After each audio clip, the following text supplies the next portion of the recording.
Marc le soin d'ouvrir la journée. Merci. Tout d'abord, félicitations à toute l'audience d'être aussi matinale après l'excellente soirée que nous avons passée hier soir. Aujourd'hui, on va courir après le temps. Nous avons 1h15 pour partager 3 expériences venant d'horizons différents sur la thématique de construire une communauté solidaire et apprendre en réseau. On démarrera par une présentation du lycée de Tenerife avec son proviseur qui va nous expliquer comment il va inscrire son projet d'établissement et son partenariat avec d'autres structures en faisant appel aux technologies. Ensuite, on pensait avoir une nouveauté, mais elle a été un peu dévoilée par le recteur de Reims hier, où nous aurons un peu plus de détails sur cette présentation et cette action particulière de développement de visioconférence pour préserver certaines filières, et d'autres aspects nous seront présentés aussi. Nous aurons une intervention organisée autour de 3 intervenants, donc l'Académie de Reims est arrivée en force dans ce débat. Et enfin, on aura Marie-Christine Bonhomme, qui est directrice de la stratégie internationale au réseau Canopé et en charge d'e-twinning, qui partagera avec vous l'apport, la valeur ajoutée d'un écosystème comme eTwinning pour permettre de beaucoup mieux continuer la coopération et de soutenir la coopération tant au niveau international mais aussi qu'au niveau national. Alors, sans plus attendre, je vais donner la parole à notre premier intervenant, Hervé Saint-Mézard, qui va nous expliquer et nous présenter son initiative à Tenerife. Merci. Bonjour à tous. Construire une communauté solidaire et apprendre en réseau. Je pense que ce que nous faisons ici, nous essayons de donner du sens à nos professions. Hier soir, une collègue disait que la richesse de ces débats, c'est à nous de les transporter et de les ramener dans nos établissements respectifs pour en parler avec nos enseignants de manière à effectivement à donner du sens à la fois donc, à la construction d'une communauté en réseau et du numérique. C'est ce que je vais essayer de vous présenter ici. Sur Tenerife, nous avons donc un Bachibac qui est une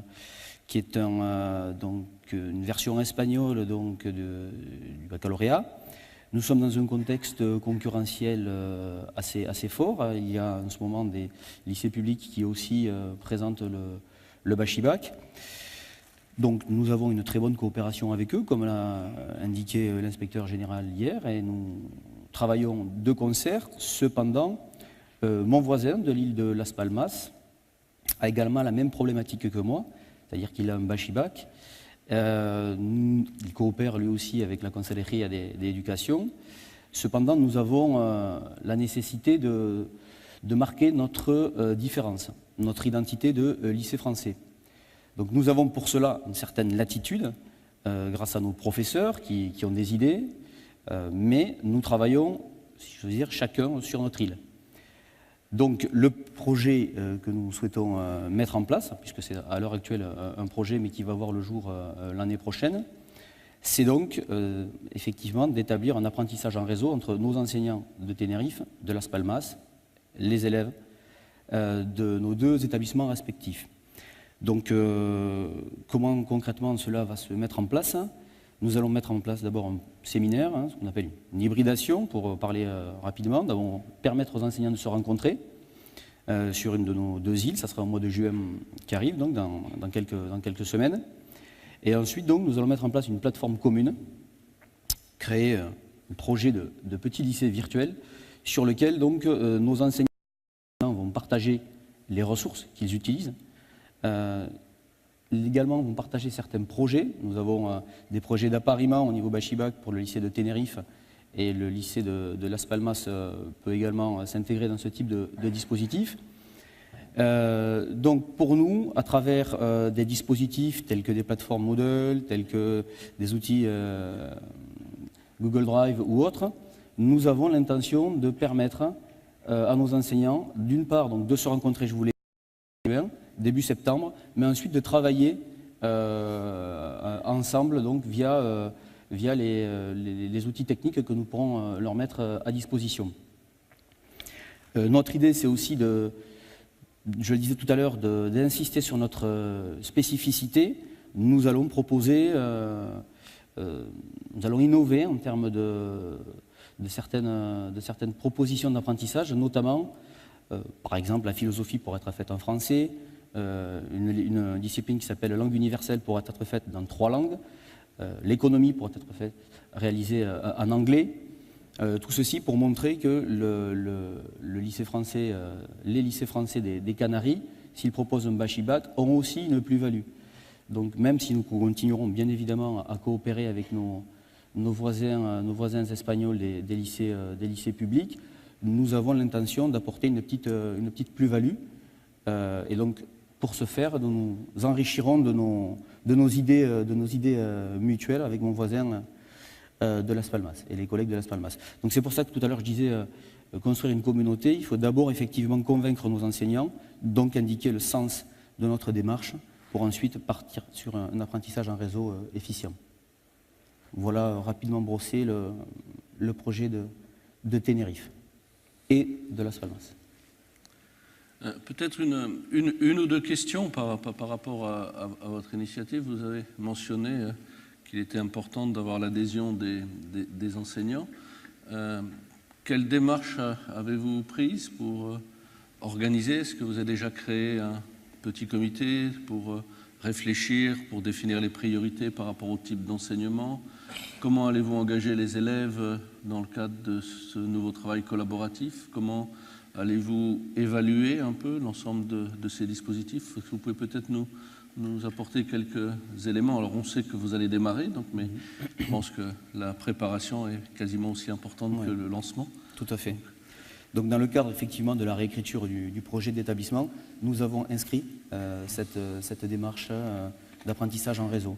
Donc nous avons associé les enseignants du bachis-bac à cette réflexion spécifique.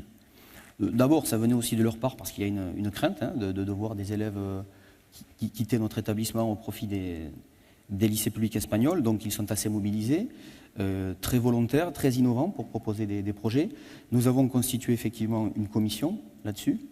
Et les propositions que j'ai évoquées sur les différentes disciplines viennent des enseignants eux-mêmes qui ont déjà réalisé des dossiers, des projets, des évaluations, qui ont déjà consulté les parents aussi, puisque ce sont des partenaires très importants dans nos dispositifs, pour informer de ces futures évolutions. Nous le faisons aussi de manière tout à fait transparente avec la Consellerie, qui nous a donné l'autorisation, entre guillemets, d'innover, c'est-à-dire de mettre un petit peu plus de français ou d'anglais que ce qu'eux-mêmes préconisent. Donc, quelles sont les instances qui ont été réunies? Dans un premier temps, le conseil pédagogique, bien sûr, pour présenter cet axe-là du projet d'établissement. Et ensuite, on a plus ciblé sur les professeurs qui interviennent au bachis-bac. L'évaluation, je vais attendre de rencontrer nos collègues de Las Palmas pour qu'on mette en commun un petit peu notre degré de réflexion. Et avec mon collègue Loïc Chaton, je pense que fin juin et début septembre, nous ferons un bilan effectivement de la complémentarité de nos différentes actions pour ensuite pouvoir clairement mettre en place ces actions-là. L'évaluation se fera dans un second temps, mais on a affaire, et c'est notre grande chance, à des enseignants très motivés, à la fois pour l'usage du numérique et à la fois aussi pour la création et l'innovation, l'imagination de certains dispositifs. Une deuxième question par rapport au travail collaboratif avec les enseignants. Quelle va être l'incidence par rapport au développement de nouvelles ressources, d'autres approches en matière de ressources pédagogiques? Comment allez-vous gérer cet aspect-là, ou modification de la démarche pédagogique, augmentation des approches en matière de classe inversée, ou comment est-ce que ce projet va avoir une incidence sur une transformation de vos approches pédagogiques? Alors il va y avoir une forte incidence, notamment en termes de pluridisciplinarité, puisque des enseignants de différentes disciplines vont devoir travailler ensemble. Un exemple en langue et littérature universelle, il y a 4 heures par semaine, et ça va être réalisé par un enseignant d'anglais, d'espagnol et de français. Donc ça va obliger ces collègues-là déjà à travailler ensemble, à se rencontrer.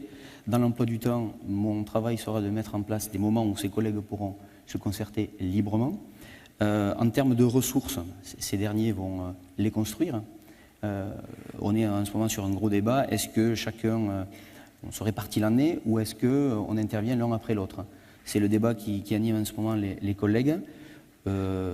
Pour les collègues de langue, ça ne semble pas tellement poser de problème. Pour les collègues de mathématiques, puisqu'on souhaite aussi faire la même chose en mathématiques, une partie en français, une partie en espagnol, ça semble plus problématique. On se répartit les chapitres et ça reste encore un petit peu cloisonné là-dessus. Voilà, en termes de ressources, ce sont les enseignants qui ont la main à ce niveau-là. Très bien. Écoutez, je vous propose, avant de donner la parole à l'audience, peut-être d'écouter l'expérimentation de l'enseignement à distance synchrone dans l'Académie de Reims. Merci beaucoup pour ce témoignage. Là, on a eu un premier projet qui nous a été présenté, qui va se mettre en œuvre. Là, on va partager beaucoup plus une expérience réelle, une expérience vécue, et on va essayer de voir quels sont les obstacles qui ont été levés, qui ont permis de faire cette expérience, le succès que Monsieur le Recteur nous a déjà présenté hier. Donc je laisse la parole à l'équipe de Reims pour nous présenter ce projet. Voilà, donc nous allons vous présenter le projet de visioconférence entre les établissements de Givet et de Revin dans la Pointe des Ardennes. J'ai cru comprendre que le recteur de l'Académie, M. Cabourdin, avait déjà présenté un peu le projet et mis en appétit, donc on va essayer de ne pas trop se répéter. C'est un projet qui est un travail de longue haleine. Ça fait maintenant 2 ans que nous sommes sur ce projet, dans un contexte qu'il faut rappeler. Donc je vais essayer d'utiliser la zapette. Voilà, ça fonctionne. Donc nous sommes dans la Pointe des Ardennes, dans un territoire qui est qui a souffert économiquement et qui est en voie de dépopulation. Et nous avons 2 lycées, un lycée à Givet, c'est une cité scolaire, mais le lycée lui-même ne comporte que peu d'élèves, 180 élèves. Et nous avons un lycée à Revin, à 32 km de route sinueuse dans la vallée de la Meuse et assez mal desservie. Donc vous avez une carte pour resituer les choses. Vous voyez bien que nous sommes dans une enclave sur le territoire belge. Donc les enjeux, c'était de sauver la filière littéraire qui était menacée par la faiblesse des effectifs dans ce lycée de 80 élèves. Quand nous avons été alertés, donc il y a 2 ans, la terminale L ne comportait plus que 7 élèves. Donc évidemment, la première proposition, c'était de proposer un transfert entre le lycée de Givet et de Revin. L'offre de formation était extrêmement limitée. Les élèves qui voulaient s'engager en filière littéraire n'avaient le choix qu'entre le latin et le grec. Et un certain nombre d'élèves fuyaient Givet pour aller vers la capitale départementale qui est Charleville-Mézières. De l'autre côté, nous avions donc un lycée de Revin avec une population un peu différente, un peu plus défavorisée, en zone urbaine sensible. Un lycée un petit peu plus gros, 314 élèves, nous sommes toujours dans les Ardennes, avec une population quand même assez limitée, et puis des élèves un petit peu plus nombreux en filière littéraire. Une relative rivalité entre les 2 établissements, puisqu'il y avait eu déjà auparavant un transfert de la filière STMG vers le lycée de Revin. Donc nous avions des équipes enseignantes, des parents d'élèves et des élèves extrêmement inquiets à l'idée que l'établissement pouvait fermer. Donc nous avons essayé de trouver une solution qui soit une solution pédagogique avant d'être une solution technique. Que faire pour sauver cette filière et pour la renforcer? Donc la solution a été de mutualiser les ressources, de faire en sorte que les professeurs puissent travailler ensemble et de dynamiser cette filière en faisant une véritable communauté à la fois physique et virtuelle d'apprentissage, de manière à avoir des effectifs plus standards, de faire en sorte, pour être clair, qu'il n'y ait qu'une seule classe de première L répartie sur 2 sites, une seule classe de terminale L répartie sur 2 sites. Et là, évidemment, nous sommes tournés vers l'outil numérique.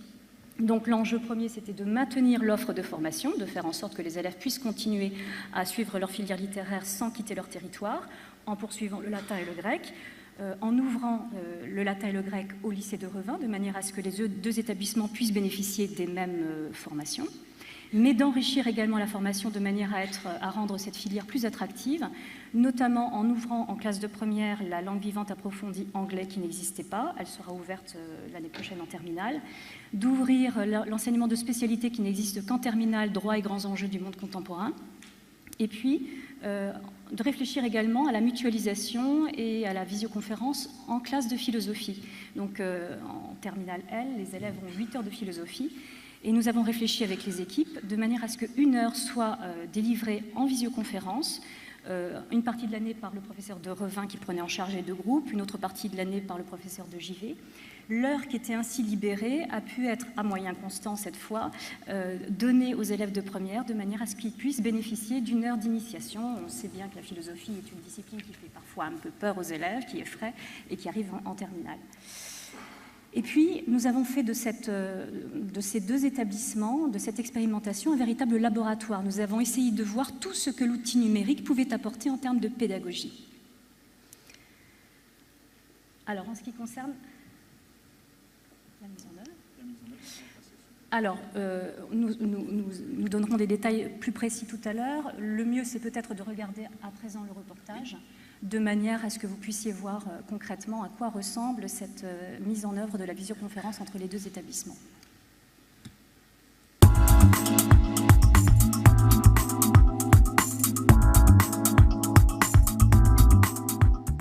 Hello. Hello. Hello. Hello.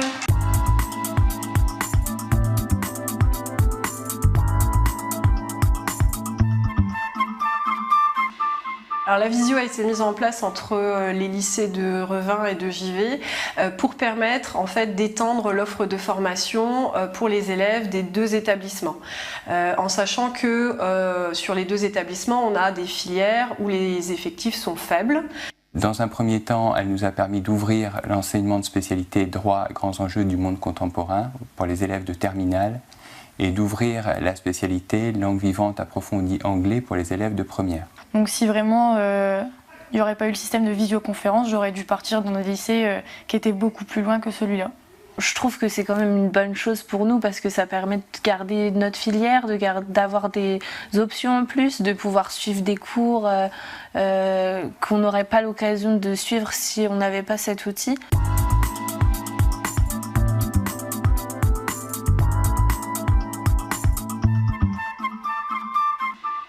On arrive, en général, donc c'est moi qui mets en place le matériel. Quand je suis à JV, ce sont les élèves qui le mettent en place. Donc là, des 2 côtés, ils sont tous très au point en termes de technique. Il suffit d'appeler nos personnes là-bas, nos élèves. Donc il suffit d'appuyer sur le bouton et puis voilà, on les appelle. Et puis après, on lance le cours normalement.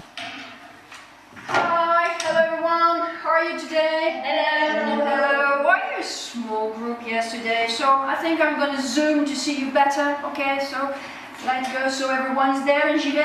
Yeah? Are you okay? Yeah. Yes. Perfect. Yeah. Les élèves se sont bien plus vite appropriés l'outil informatique que les enseignants et sont même les bras droits des enseignants pendant les cours. Et Anaïs, tu fais la prise à distance? C'est bon. Lucas, tu mets la prise à distance, s'il te plaît? Ok. Ok Anaïs, tout est lancé, normalement la connexion est lancée. Ouais, c'est bon, ça marche chez moi aussi. J'ai l'habitude d'assister mon prof de droit parce que comme pour tout le monde, c'est une nouvelle expérience. On n'a pas l'habitude et comme je sais un peu manipuler l'informatique, même s'ils ont eu des stages, parfois c'est pas facile pour lui et de faire son cours et de tout manipuler. Alors heureusement, non, j'ai jamais été seule quand il y a eu des problèmes techniques, heureusement. On avait un informaticien à Revin et un autre à JV. Après, avec les collègues, on s'est aussi concerté. Il y a des choses techniques que j'ai apprises en discutant avec les uns et les autres.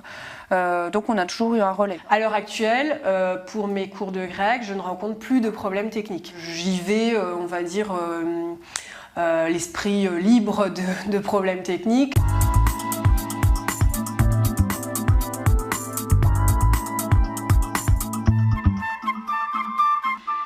On a eu des stages de formation pour la visio, mais on s'est aussi auto-formé entre collègues. On continue à le faire parce que ne serait-ce que pour les petits trucs techniques, on a tout le temps des choses à apprendre. On a eu quelques formations justement pour le TBI. Et puis après, ça a été en cours de route, on a eu des formations pour l'ENT. Là, parce que dès le départ, on ne nous avait pas demandé de joindre les deux, de faire TBI, visioconférence, plus l'ENT. Ça a été progressif. On nous a montré aussi toutes les opportunités qu'on pouvait avoir avec l'ENT. Donc moi, je n'ai pas tout retenu, mais j'ai eu quand même un aperçu de choses qui m'ont été utiles après pour commencer correctement l'année en septembre.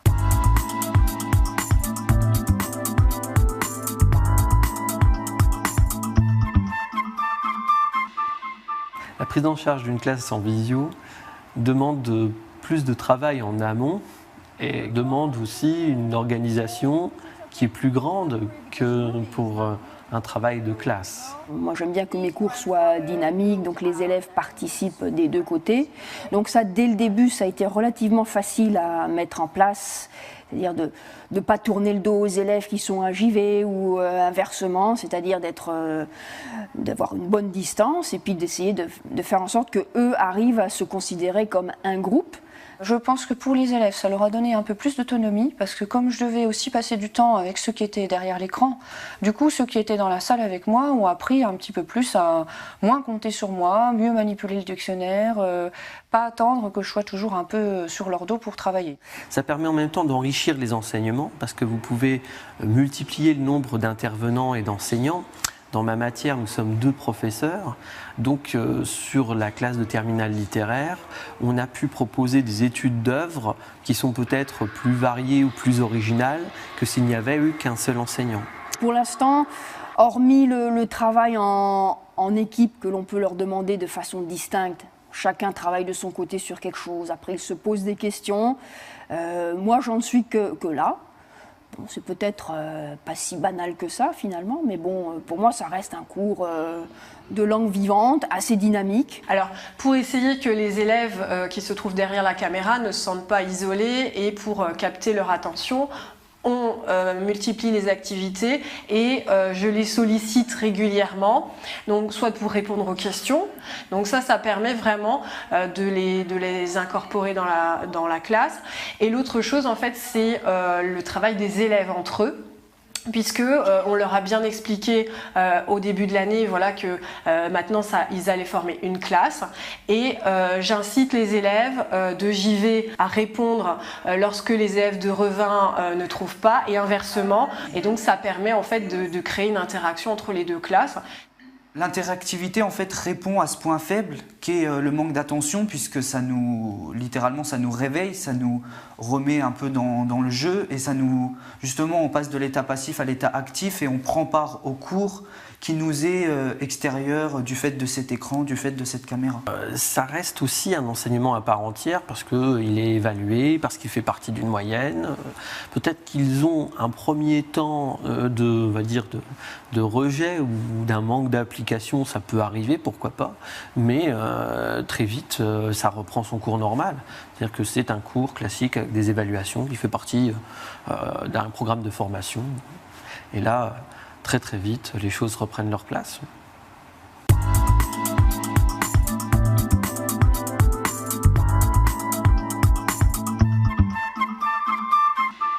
C'est bien quand même, au moins une fois dans la période, de voir les élèves. Ça permet de lever des inhibitions. Quand on se connaît, qu'on se connaît physiquement, il est plus facile de communiquer que communiquer de manière perpétuelle au travers d'un écran. Je pense qu'ils ont besoin de moments où je suis avec eux. Et ce qui fait qu'après, quand on est en visio pure, ça se passe bien. Il y a pas... Même là, avec les premières, je ne vois plus qu'il y a un écran. C'est comme si c'était dans la salle. Il y a aussi les temps informels qui n'existent pas autour de l'enseignement. C'est-à-dire qu'il n'est pas possible, par exemple, de discuter avec un élève dans un couloir ou de pouvoir le prendre en aparté pour résoudre un problème, remédier à une difficulté, etc.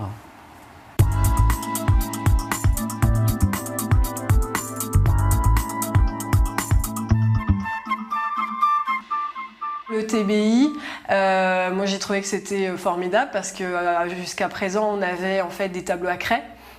Donc pour le grec, ça permet vraiment de faire des activités qui sont interactives avec les élèves. On peut intervenir sur le texte directement, on n'a pas besoin de recopier le texte.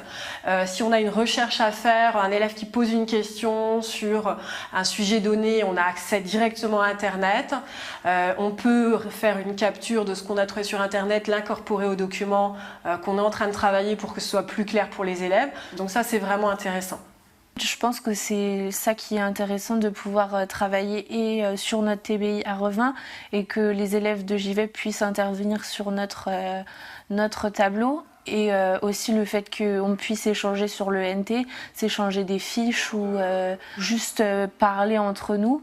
On peut donner nos cours ou échanger nos impressions sur le cours. Donc on a un forum et aussi une boîte mail. Donc nos profs peuvent aussi nous donner nos fiches ou nos cours sur l'ENT. Donc ça nous permet de ne pas tout copier à la main aussi. What do you see in the big boxes right here? Everyone here, do they have that in the child family? No, exactly. So what else could you say about this? And did you see a difference with the amount of money that they spend? Kaina, let's go. The first picture you have cereal and water, and the second picture we have fast food, pizza, chips, fries. Exactly, yeah. Okay, so Sarah, could you repeat what you have said? Do you have the pen? Yeah? The American family is a model for America. C'est pas R. For You can say is or are. Both are correct. Yes, okay. Okay, so Kaina, are you ready to write? Yes. Yes, okay. Romain, let's go. America. America. Okay. America. Okay. Okay, thank you, Kaina. Right. Thank you. So I'm going to write and correct. Okay, so because here, and there's a mistake. Kaina, you see, you don't put other. There's no need to have an R. Okay, so the other countries, and then I give you another adjective. Okay, if you don't want to repeat Richard all the time, you can say wealthier. Okay, wealthy is another interesting adjective for you. Okay, so try to remember this one as a synonym of rich.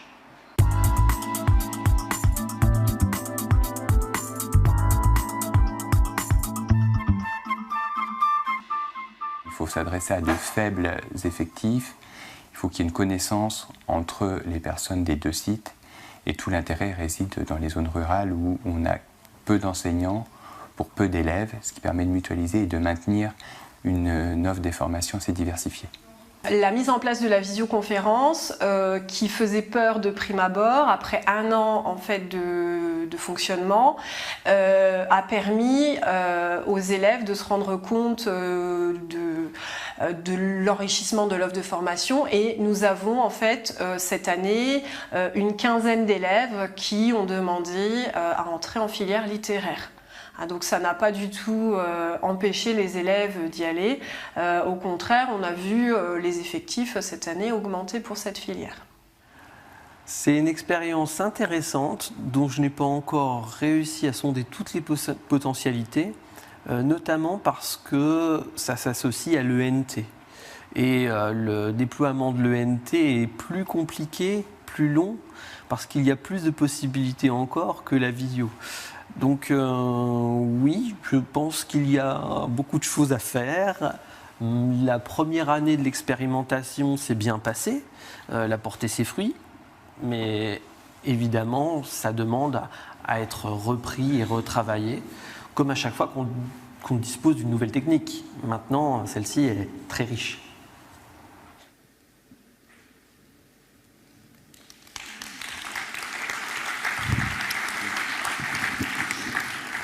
Donc voilà, oui, merci pour eux, parce qu'effectivement, ils ont mené une année lourde, ils ont beaucoup appris, ils sont beaucoup investis.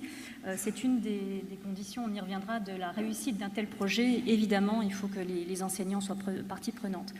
Donc pour repréciser la mise en œuvre, là vous l'avez vu un petit peu par séquence, nous avons donc, alors peut-être que Benoît, tu peux reprendre le relais. La mise en place de la visioconférence, on a souhaité mettre en œuvre 3 grands axes. Le premier, transmettre le son et la vidéo, chose relativement simple avec les outils qui sont mis à notre disposition maintenant. Le deuxième axe a été de garder l'interactivité qui peut exister dans une salle de cours isolée, et de projeter cette interactivité. Donc cette interactivité, pour nous, ça a été la mise en œuvre combinée d'un TBI et d'un système de prise en main distance pour permettre d'interroger, de solliciter les élèves, quel que soit le site où il se trouve. Et le troisième axe a été d'être en capacité de maintenir ce qui a été évoqué par les enseignants, c'est-à-dire ce lien qu'on peut avoir avec les élèves, pouvoir le maintenir avec l'environnement numérique de travail, être en capacité tout simplement d'élargir le temps de formation, d'élargir et de trouver un autre temps dans lequel on peut travailler avec nos élèves. On est hors temps scolaire, mais on est toujours en activité avec nos élèves. À l'heure d'aujourd'hui, la visioconférence, c'est une utilisation relativement dense pour ces deux établissements. C'est une salle qui est utilisée 16 heures par semaine, donc qui nécessite, d'un point de vue technique, même si les réflexions des enseignants sont très agréables à entendre, mais quand on évoque une simplicité, ça nécessite aussi d'avoir des salles qui sont opérationnelles systématiquement, et là 16 heures par semaine. Et ça nous laisse clairement qu'une petite journée par semaine dans laquelle on a le droit à faire les mises à jour, un certain nombre d'éléments techniques importants. Évidemment, on n'est pas resté autour uniquement que de la filière littéraire, latin, grec, anglais, LVA, philosophie, et on est en train de poursuivre d'autres expérimentations avec, on va l'évoquer tout à l'heure, la DNL, avec des enseignements de sciences de l'ingénieur. On est vraiment sur une position d'utiliser la visioconférence dans des activités qui ne sont pas des activités classiques de cours. 2 sites, une seule classe. Pour relier ces deux établissements, évidemment, un défi important concernant la qualité de l'Internet. Il s'agit évidemment de mettre en œuvre un Internet qui n'a pas un débit trop important. Notre plateforme consomme entre 3 et 4 mégas symétriques. Ce n'est pas très important pour ce qui est à disposition en ce moment, mais la qualité des liaisons Internet est très importante et les temps de réponse nous ont nécessité quand même un certain nombre de mises au point derrière les pare-feux institutionnels et un certain nombre d'éléments techniques, mais qui ont été relevés en collaboration avec la division des systèmes d'information du rectorat. Et donc nous avons fait le choix, je ne sais pas si vous m'entendez, oui, vous m'entendez. Nous avons fait le choix d'alterner le présentiel et la visio, de ne pas faire tout visio, parce qu'il y avait malgré tout des réticences et des craintes, ne les cachons pas, notamment de la part des élèves et des familles, de manière à ce que les élèves puissent voir un moment dans l'année leur professeur en chair et en os, comme c'était dit dans le reportage, et ça a renforcé les liens entre les deux groupes et entre les élèves et leurs professeurs. Donc pour 4 disciplines sur 5, le professeur de grec ne pouvait pas se déplacer. Quant aux philosophes, ils restaient dans leur site, mais comme l'année était répartie sur deux périodes, donc ils avaient pendant une partie de l'année un professeur en phase 2. Alors, en termes de mise en œuvre, ce qui est mis à disposition des enseignants, c'est un TBI relativement classique pour eux. On s'est chargé techniquement de relier ces TBI entre les différents sites. Un système de caméra qu'on a choisi fixe dans un premier temps. Dans les autres expérimentations qui sont mises en œuvre, c'est une caméra qui suit le système audio, la partie micro-cravate. Évidemment, mise à disposition des enseignants, des outils pour le son. Alors quand les effectifs sont relativement faibles, nous sommes sur l'utilisation de dômes, et à partir du moment où les classes dépassent les 10-12 élèves, nous sommes sur des systèmes de micro-cravates et de micro-manuels pour les élèves. Tout ceci peut bien sûr être intégré dans une même et unique salle de visioconférence. Alors, les conditions de la réussite, c'est donc d'abord le choix du matériel, parce que nous avions des enseignants qui ne connaissaient pas le TBI, on l'avait dit, ils avaient des tableaux à craie, donc ils ont changé de siècle en quelques mois. On avait un professeur notamment qui ne touchait pas du tout l'informatique, contrairement peut-être à certaines autres équipes. Le premier PowerPoint qu'il avait fait, c'était sa femme qui l'avait fait, donc lui, ça a été un saut quantique quand il a fallu se lancer dans la visio. Donc il fallait effectivement que le matériel soit fiable et soit simple d'utilisation. Et donc... Voilà, alors le matériel choisi est du matériel, ce qu'on appelle point à point, c'est-à-dire que les établissements communiquent directement entre eux ne passent pas par un pont de visioconférence, mais ont la capacité d'enregistrer leurs différentes activités. C'est-à-dire qu'il y a la possibilité pour les enseignants d'être en capacité de conserver une intervention qui peut devenir par la suite une ressource mise à disposition par l'intermédiaire de l'environnement numérique de travail. Donc la DAN a fait un énorme travail, je me permets de le dire parce que Benoît ne le dira pas, de négociation avec les collectivités territoriales, avec la région en particulier, qui a accepté de financer déjà un certain retard, parce que quand nous avons commencé à parler aux équipes de visioconférence, ils nous disaient oui mais on ne peut pas travailler avec Internet, ça ne fonctionne pas, on n'a pas suffisamment de débit. Donc on venait avec cette idée de visioconférence alors qu'eux-mêmes ne pouvaient pas normalement travailler sur Internet. Donc il a fallu effectivement revoir complètement les infrastructures et il y avait donc bien sûr un coût. Autre condition de la réussite, c'est l'accompagnement des équipes par l'ensemble des cadres, c'est-à-dire le chef d'établissement, la DAN et les corps d'inspection.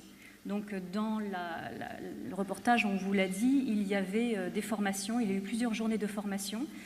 Tout cela s'est fait dans un temps finalement relativement contraint, entre les premières réunions de travail qui ont eu lieu en tout début d'année en 2013, année scolaire, où nous avons commencé avec les équipes à parler du projet, de voir ce qui était réalisable d'un point de vue pédagogique, parce qu'il fallait entendre les équipes.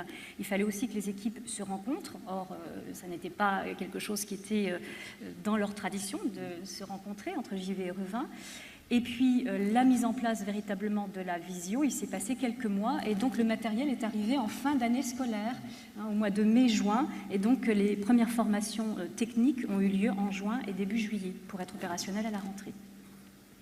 Il ne s'agissait pas uniquement d'apporter une formation technique, que toi tu as apporté notamment, Benoît, mais il s'agissait aussi de voir les implications pédagogiques et donc d'amener l'enseignant à réfléchir sur ses pratiques, voire à les remettre en question. Là, je pense que c'est un intérêt important et à souligner, et de réfléchir à sa posture également.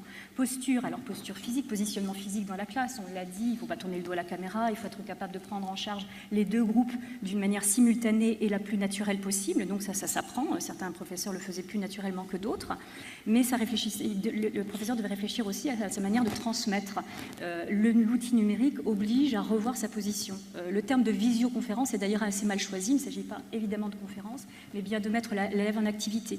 Donc de quitter parfois le cours magistral ou le cours faussement dialogué où le professeur parle beaucoup et où l'élève doit essayer de glisser sa parole dans les interstices laissés par le discours de l'enseignant, mais bien de mettre l'élève en activité par l'outil numérique, c'est-à-dire que là le professeur à la fois est un peu l'arbitre, il laisse la place et le champ à l'élève, et puis doit également se positionner différemment lorsqu'il s'agit de faire travailler les élèves à distance, ensemble, par le biais de l'UNT. Le cadre, c'était évidemment l'impulsion forte qui avait été donnée par le recteur de l'académie. C'était un projet qui lui tenait à cœur et qui lui tient encore à cœur. Je pense que vous avez pu vous en rendre compte hier. Absolument. Et puis, évidemment, c'était le cadre de la loi, la refondation de l'école, et à la fois le projet académique et la loi de refondation de l'école, où il s'agissait d'enseigner par le numérique et d'enseigner aussi au numérique.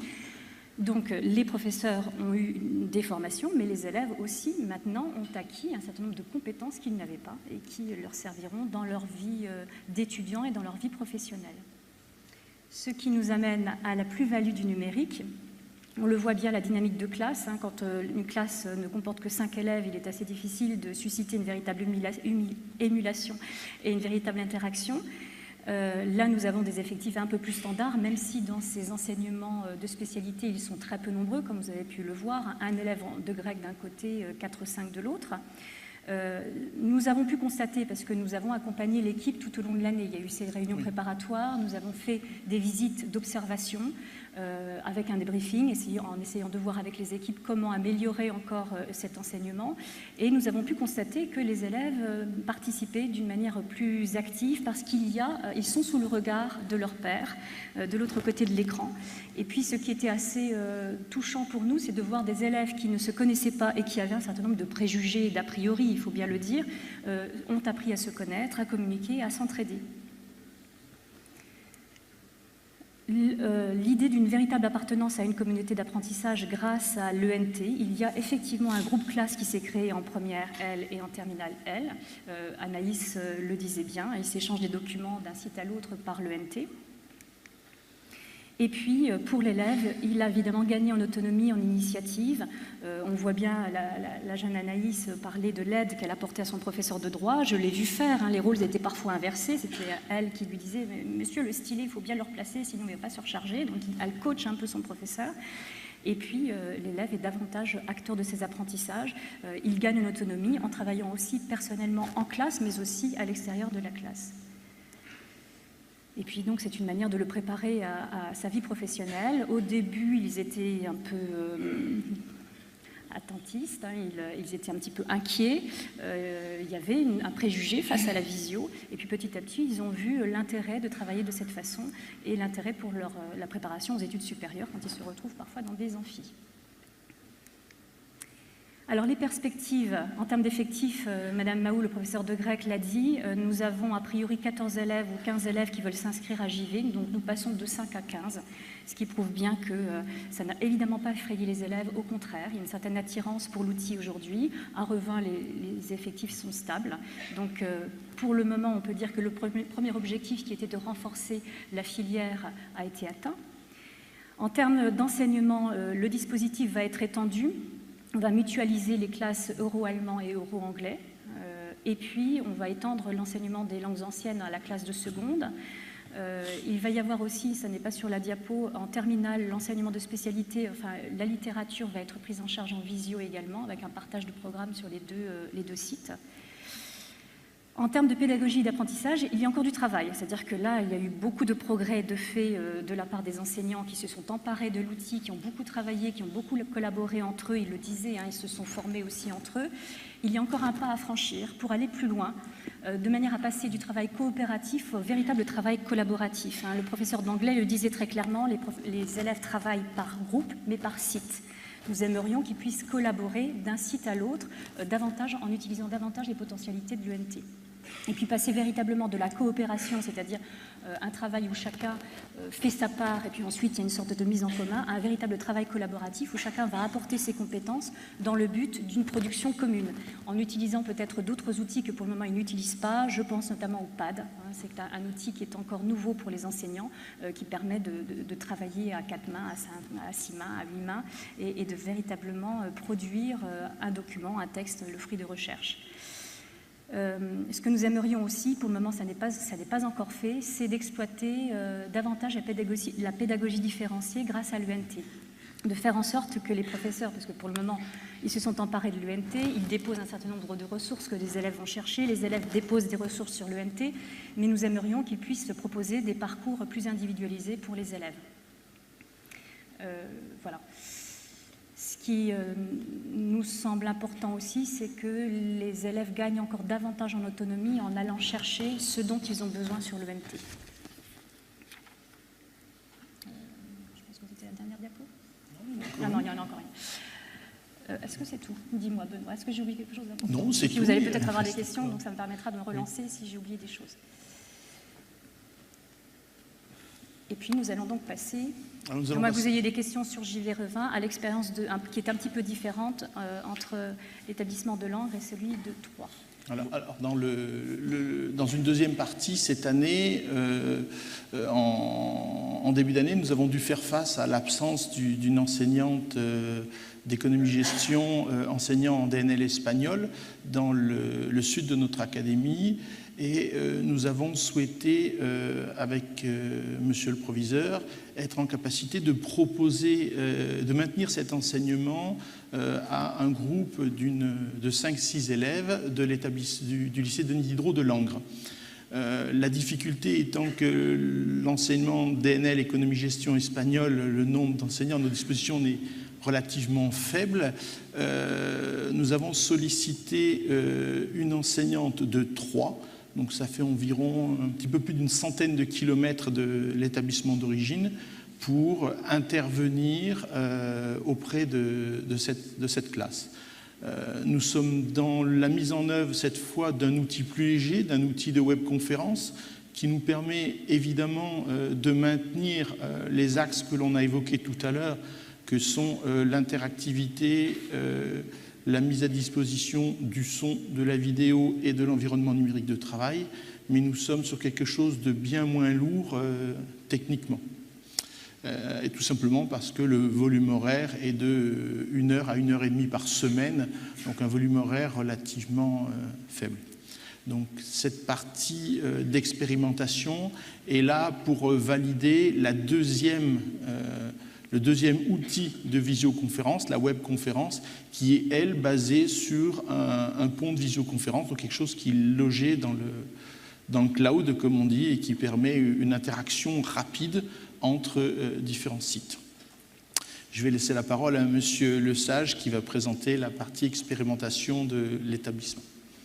Voilà, alors effectivement, comme l'a dit M. Penet, on est sur un cadre un tout petit peu plus léger, mais qui pédagogiquement a beaucoup de sens, puisque le lycée Denis Diderot de Langue a 7 sections européennes, et que l'une des sections européennes concerne la discipline tertiaire, le management des organisations en langue espagnole, et notre enseignante est en congé maternité, et encore en congé maternité, puisqu'elle y est jusqu'à la fin de la semaine prochaine, et comme ce n'était pas un premier, mais un troisième, elle a simplement assuré face aux élèves le mois de septembre, et dès le mois d'octobre, elle était en congé maternité. Donc elle a assuré la discipline non linguistique sur les premières semaines, et sa collègue, comme un remplacement, j'allais dire classique, mais il n'est pas si classique que ça, a assuré la continuité pédagogique et va lui repasser la main dans 2 semaines de façon transparente pour les élèves.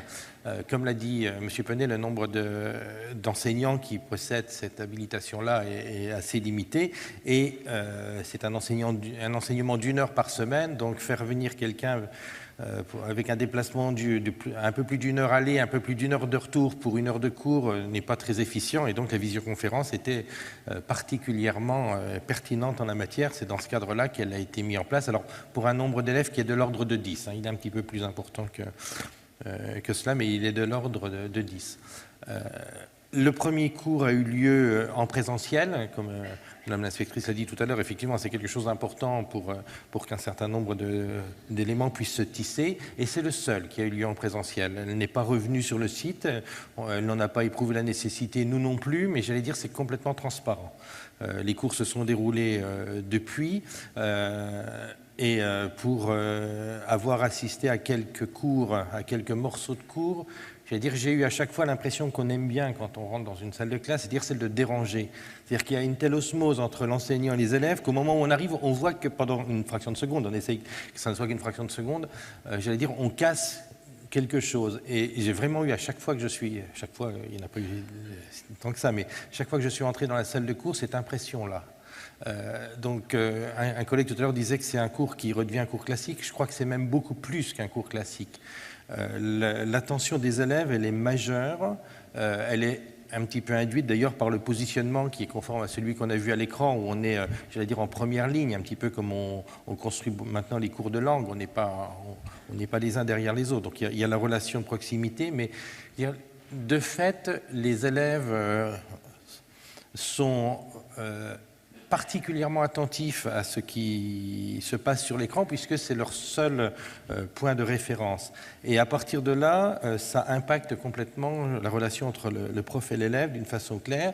Et de la même façon, le professeur qui, dans notre cas de figure, est seul dans sa salle, puisqu'elle est seule à 3 et nos élèves sont seuls dans leur salle, a besoin de connaître tous les élèves. Donc elle a une attention qui est encore plus pointue, je pense, pour chacun des élèves.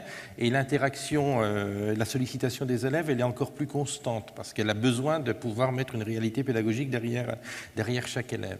Donc je pense que c'est, pédagogiquement, effectivement, un support qui est particulièrement probant.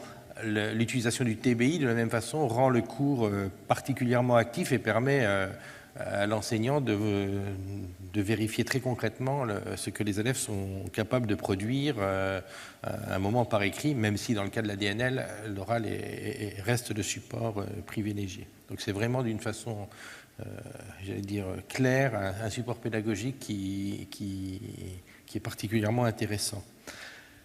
Si on regarde un petit peu en termes de perspective ce que cela ouvre pour nous, je disais tout à l'heure qu'il y a 7 sections européennes sur le lycée, c'est aussi un lycée qui, sur le plan du numérique, est assez en pointe. On a un ENT qui fonctionne depuis plusieurs années d'une façon assez intéressante et qui est pris en compte par tous les membres de la communauté éducative.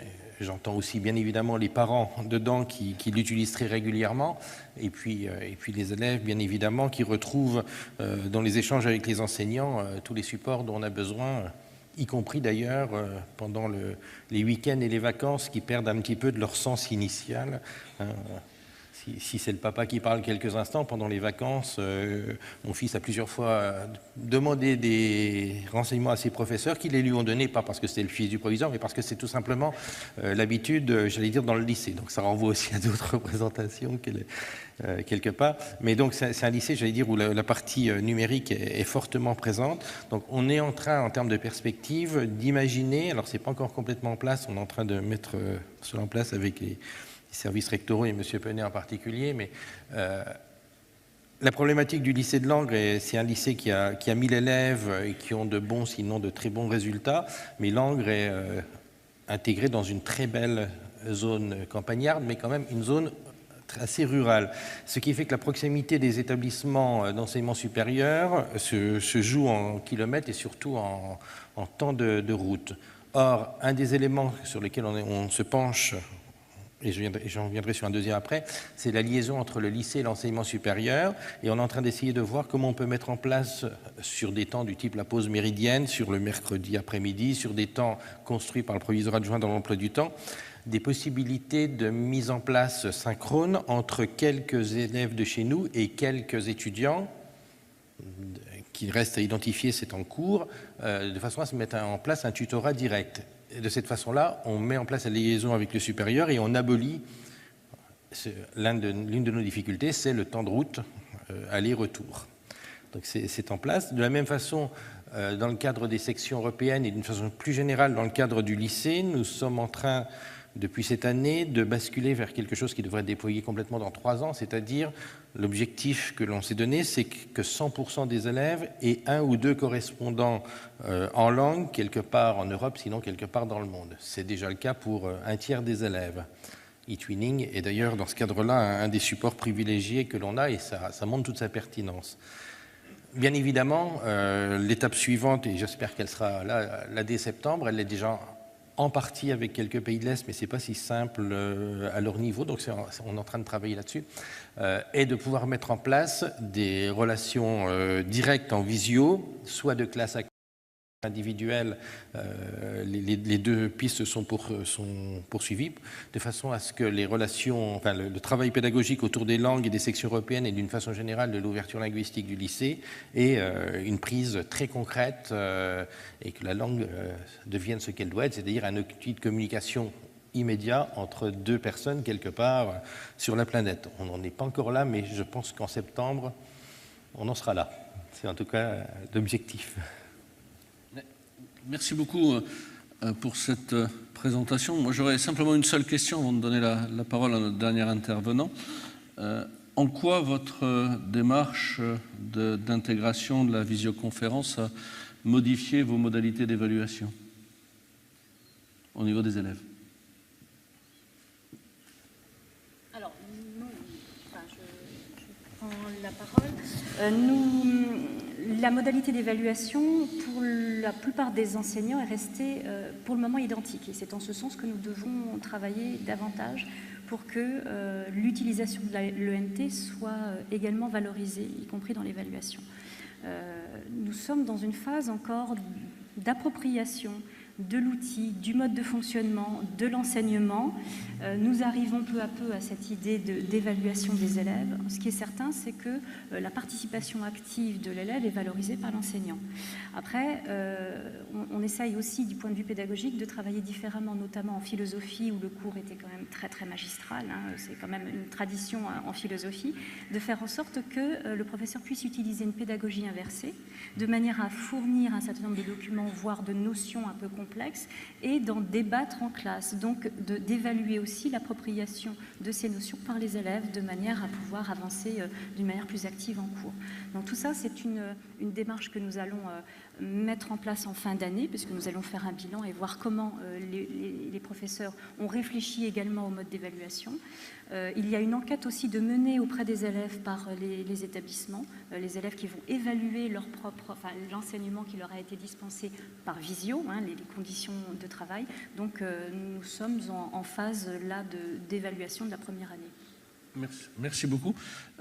Marie-Christine, je me disais tout à l'heure que ce projet aurait très bien pu trouver sa place dans le cadre de l'environnement et tuning. Donc, la parole est à la directrice du développement international de Canopé. Bonjour. Effectivement, je pense que je vais proposer à Hervé Samézard la plateforme e-tuning. Et quant à votre projet, il s'en rapproche énormément, c'est-à-dire ça a toutes les caractéristiques d'un projet e-tuning. Et en fait, je vais faire mienne toutes les réflexions que vous avez, tous les commentaires que vous avez pu apporter sur les observations, les transformations pédagogiques, l'impact sur l'attitude des élèves, les implications. Donc, on est finalement là aussi dans le cas d'une situation où les élèves sont distants géographiquement et où ils se retrouvent via un outil numérique avec tout l'impact que ça implique. Donc, e-twinning, qu'est-ce que c'est? E-twinning, c'est un programme européen qui a fêté ses 10 ans, qui fête ses 10 ans cette année. Nous avons fêté la semaine dernière à Bruxelles, en présence du commissaire, donc cet anniversaire. 10 ans et un programme qui est intégré maintenant au sein du grand programme Erasmus+, qui est le programme de la Commission européenne en matière éducative. Donc, qu'est-ce que c'est e-twinning? Très simplement, d'abord, c'est une plateforme qui permet aux enseignants de entrer en contact avec leurs pairs, avec d'autres enseignants européens, pour mener à bien des projets collaboratifs avec leur classe. C'est le premier aspect. Deuxième aspect, c'est un réseau social. C'est le premier réseau social professionnel européen, donc un réseau social d'enseignants, ouvert aux enseignants depuis la maternelle jusqu'à la terminale. Il n'est pas ouvert aux supérieurs. On a souvent des questions à ce sujet-là. Donc c'est une communauté, c'est la communauté des écoles d'Europe. Au niveau du volume, c'est véritablement une réussite, puisque actuellement, là vous avez les chiffres qui correspondent donc à l'ensemble des 35 pays partenaires. Les chiffres sont d'hier soir, donc on approche les 310 000 inscrits, 300 enseignants inscrits, concernant à peu près 140 000 établissements scolaires et 41 000 projets qui ont été menés depuis 2005. La France représente à peu près 10% de ces chiffres-là. Donc nous sommes autour de 30 000 inscrits et 12 000 projets initiés depuis 2005. Actuellement en cours, 2500 projets e-twinning en France. Qui participent? Je vous ai parlé des 35 pays d'Erasmus+, c'est la carte supérieure. Donc vous notez que la Turquie est intégrée, ainsi que donc les pays scandinaves. Nous ont rejoint cette année un certain nombre de pays de l'ex-Yougoslavie et sont associés depuis 2013 6 pays, dans le cadre de la politique de voisinage de l'Union européenne, 6 pays de la périphérie orientale et méridionale. Jusqu'à présent, finalement, je n'étais pas tellement fondée à intervenir devant vous, car jusqu'à cette année, il fallait, pour créer un projet e-twinning, 2 fondateurs de 2 pays distincts. Nous comptons parmi nos inscrits français des professeurs d'établissements de la MLF. Et la nouveauté qui intervient cette année, c'est une expérimentation qui s'appelle e-twinning national, c'est-à-dire la possibilité de créer un projet entre 2 fondateurs du même pays. Donc ça nous ouvre des potentialités énormes, ça vous ouvre des potentialités importantes. Donc les pays sont volontaires pour participer à cette expérimentation et nous avons argumenté auprès du ministère pour qu'il donne son accord en avançant les éléments suivants. Bien sûr, pour nous, justement, pouvoir intégrer les établissements français à l'étranger, pouvoir intégrer les établissements des DOM-TOM, on est quand même sur l'échange interculturel, mais aussi faciliter l'entrée dans e-twinning en mettant provisoirement de côté l'obstacle de la langue. Dans eTwinning, on choisit la langue de son projet. Toutefois, 50% des projets se font en anglais. On peut décider de les faire en français, bien sûr.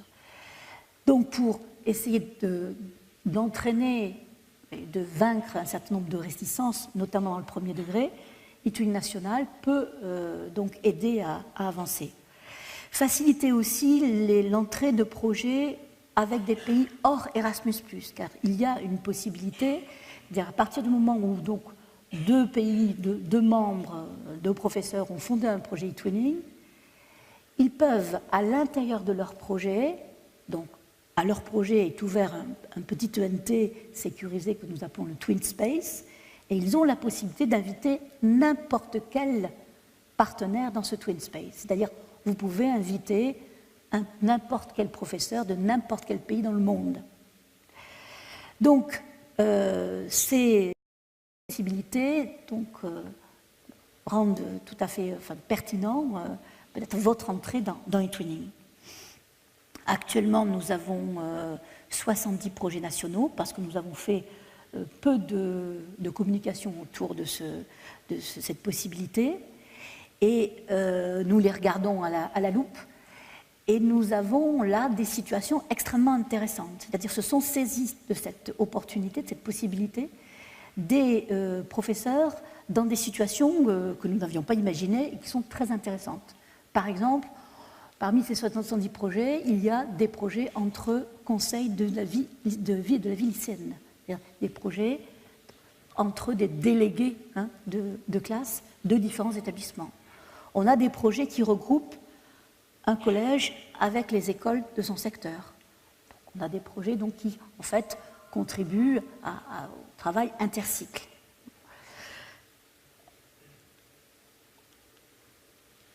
Alors, pour faire vite, les atouts d'eTwinning, on développera cet après-midi dans l'atelier, je montrerai les plateformes, on rentrera véritablement dans l'aspect technique et donc dans les possibilités précises offertes par eTwinning. Donc, eTwinning permet de trouver donc, un partenaire aisément parmi donc, cette communauté très, très vaste que j'évoquais.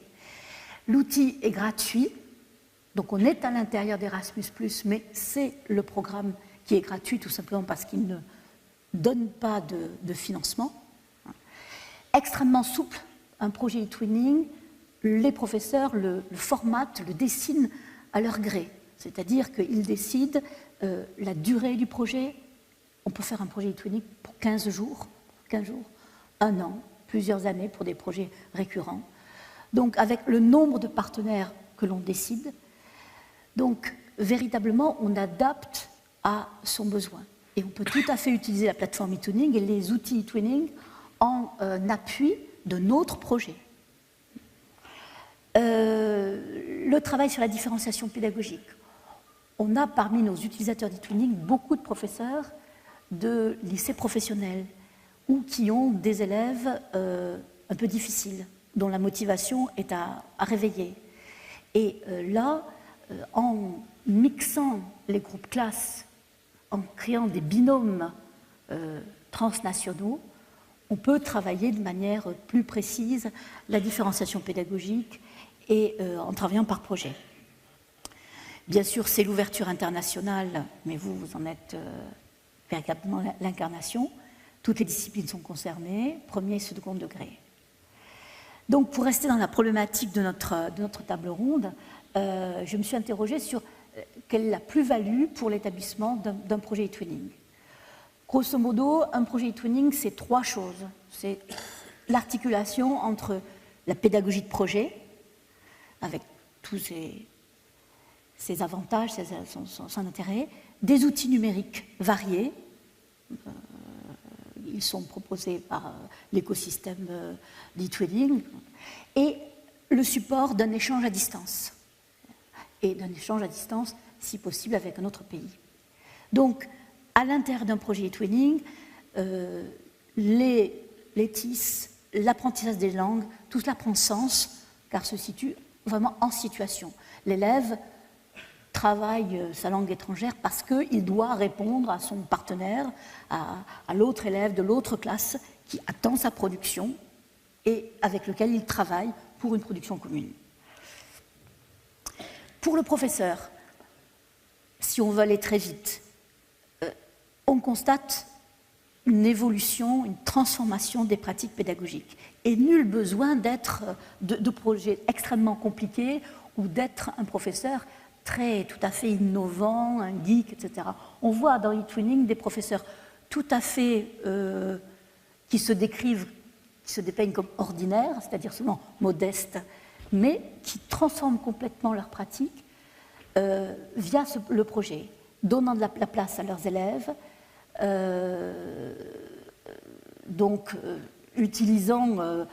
modifiant leurs habitudes d'enseignement et changeant, impulsant une nouvelle dynamique à leur classe. Deuxième aspect, donc là je ne développe pas parce qu'on reprend tout, on constate tout à fait les mêmes, ce que vous avez noté. Deuxième aspect très intéressant dans eTwinning, c'est l'aspect développement professionnel, c'est-à-dire la formation. Et là, l'écosystème, donc l'ensemble de la plateforme eTwinning et les différents bureaux nationaux ainsi que le bureau européen mettent à disposition des professeurs des formations à distance sous forme de learning event ou de cours en ligne qui constituent donc vraiment des éléments très riches. Donc ces cours peuvent aller d'une semaine, de quelques heures, à des rencontres, à des cours sur une durée plus longue. Donc une formation professionnelle, un enrichissement important. Et un deuxième aspect qui est très intéressant, c'est l'aspect informel. C'est-à-dire que dans un projet eTwinning, mais on l'a vu aussi ici, on apprend de ses pairs, on apprend de son partenaire qui a d'autres méthodes, utilise d'autres outils, et on partage. On apprend aussi de ses élèves. C'est intéressant de comprendre, d'apprendre de ses élèves. Et puis à l'intérieur d'eTwinning, on a les forums, on a des salles des professeurs, on a un ensemble d'espaces qui sont dédiés à l'échange entre professeurs. Alors, dernier point, outils de pilotage. L'an dernier, nous avons réuni un petit groupe de chefs d'établissement, une quinzaine de chefs d'établissement, pour un petit séminaire de 2 jours. Nous voulions les interroger, avoir leur point de vue sur eTwinning. C'est-à-dire comment est-ce qu'ils imaginaient l'utilisation d'eTwinning dans leur établissement. Et donc, ce que je vais vous livrer, c'est le résumé, le fruit de leur réflexion. Ils n'ont pas hésité à dire que pour eux, eTwinning était un outil de pilotage, un outil au sein du pilotage de leur établissement. Parce que, alors pour plusieurs raisons, d'abord parce que eTwinning encourage la transversalité, le décloisonnement des apprentissages. Ils encouragent en particulier donc des binômes, un professeur de langue par exemple avec un professeur d'une autre discipline, un professeur en majeur et un professeur en mineur, un professeur audacieux et un professeur un peu plus sur le recul. L'évaluation par compétences, on l'a évoqué à demi-mot tout à l'heure, hein, les compétences, effectivement, les élèves développent des compétences numériques en particulier. Deuxième point, l'amélioration du climat scolaire, la motivation des élèves et le développement, l'accroissement de l'ambition des élèves, c'est-à-dire que les élèves, ayant conduit ces projets, ont davantage confiance en eux, et en particulier donc, dans des contextes un petit peu difficiles, soudain, sont plus ambitieux dans leur avenir. La valorisation des équipes. Valorisation parce que dans un projet eTwinning, il y a une production finale, donc la production finale, on la montre et le Twin Space est organisé de manière à pouvoir, à ce qu'on puisse inviter par exemple les parents d'élèves à voir une partie des productions ou d'autres collègues. Et c'est une façon aussi de faire participer donc l'établissement à une communauté virtuelle, mais qui est une communauté d'une ampleur européenne, et à être en contact avec des établissements qui sont innovants parce que tout simplement, ils cherchent aussi à intégrer ces nouvelles formes d'enseignement et ces nouvelles technologies. De l'aide disponible, vous avez de l'aide vous pouvez demander de l'aide auprès du bureau national et dans les académies partenaires. Dans chaque académie, il y a un correspondant académique. Les DARIC relaient également les projets e-twinning. Voilà. Pour terminer,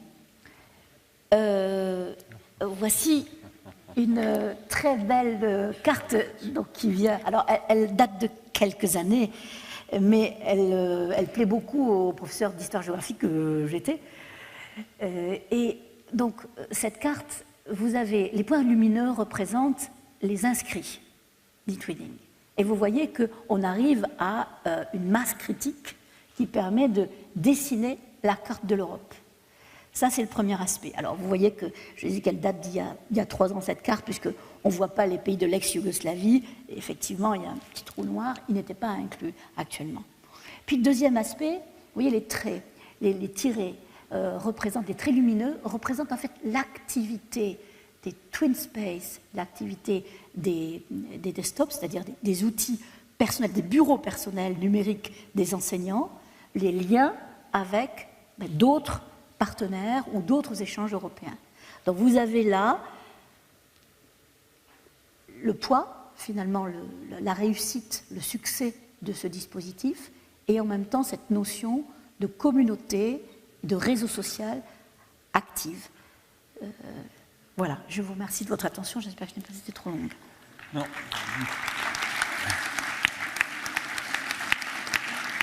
Mais merci beaucoup Marie-Christine.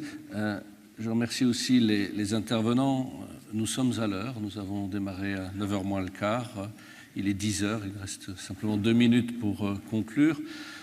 Peut-être dire que l'enjeu d'e-twinning est à peu près le même enjeu que ce que j'ai pu présenter hier après-midi. Hier après-midi, je mettais en avant l'enjeu de passer de l'enseignant innovateur à la classe ou à l'école innovatrice. Et le même enjeu se situe aussi au niveau du twinning. Actuellement, nous avons donc des chiffres tout à fait intéressants. 45% des écoles européennes sont des écoles e-twinning. Mais le nombre d'enseignants moyens par école dans e-twinning, c'est 1,4, 1,5. Donc l'enjeu est vraiment de passer d'enseignants e-twinning à des écoles et des établissements e-twinning et d'intégrer pleinement e-twinning dans les stratégies de développement des établissements. C'est certainement l'un des enjeux majeurs. Aussi préciser que des réflexions sont déjà en cours entre la mission laïque et l'équipe d'e-twinning, aussi bien au niveau de Bruxelles qu'au niveau du bureau d'assistance nationale français, pour voir dans quelle mesure les établissements de la mission laïque peuvent profiter des opportunités qui sont présentées. Je souhaiterais remercier les intervenants. Alors, je sais qu'on a donné la part belle à une académie aujourd'hui dans le cadre des présentations. Je souhaiterais remercier le proviseur de Tenerife et Marie-Christine pour le partage de leur expérience respective. Et vous souhaite une bonne fin de colloque et de conférence avant de passer la parole au prochain intervenant. Merci beaucoup.